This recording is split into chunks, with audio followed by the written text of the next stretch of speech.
Changes is coming from Pulilan to Malolos 2. Kuwento ko lang yung nalipat ako ng Pulilan before and nung nag-stay ako doon. July 16 nung nalipat ako ng Pulilan branch. Pero bago ako malipat sa Malolos, meron na rin ako dong 6 years. So, hindi ko talaga expected na ililipat din ako ng Pulilan.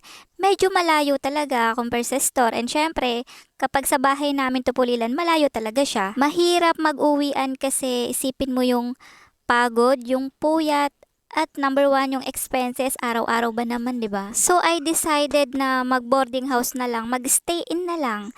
And uuwi lang ako kapag day off. Inisip ko na panibagong pakikisama nga ulit. Pero syempre, alam ko naman na kailangan kong mag-adjust para malaman ko kung paano ko sila pakikisamaan lahat. Pero aaminin ko naman na hindi naman talaga ako nahirapan dahil kahit saan ako magpunta, lahat naman nakakasundo ko, nire-respeto ko. Nakukuha din naman nila yung respeto na manggagaling sa akin. So although naging masaya ako, magkaroon man ng problema, naaayos din naman.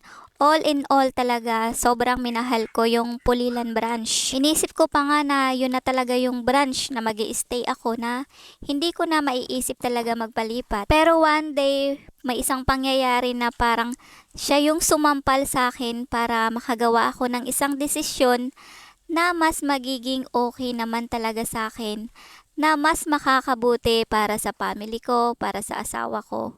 I decided na magsabi doon sa mas mga ahead sa akin, makiusap kung pwede nga naman ako magpalapit sa Malolos at sinabi ko nga kung ano yung mga reasons ko. So ayun, thanks God naman kasi naintindihan nila kami. Nag-grant yung hiling namin, nag-grant yung pakiusap namin na pwede na kaming magkasama sa branch at mas mapalapit na talaga ako.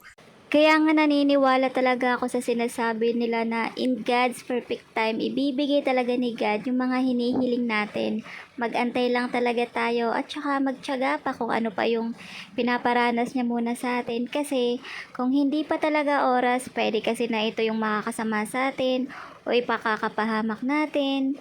Yun nga, yung hindi talaga makakabuti sa atin. Syempre, bago naman ako makarating dito, dumanas naman talaga ako ng mga pagsubok, sakripisyo, pagtsatsaga.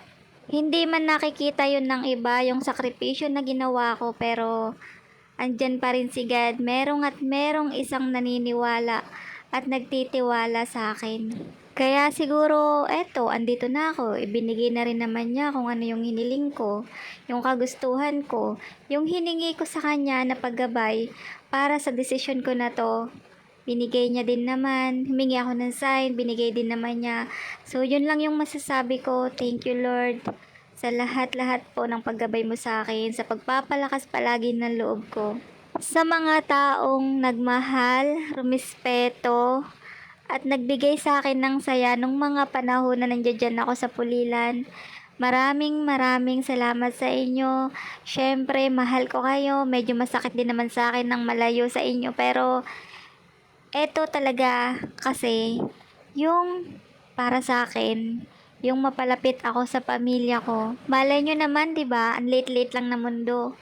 Magkakasama at magkakasama pa rin naman tayo. Para po sa mga taong humihiling at hindi pa ibinibigay, magtiwala lang po kayo kay God at ibibigay din po niya yan sa tamang oras. Magintay lang po kayo at patuloy kayong magtiwala sa Kanya someday.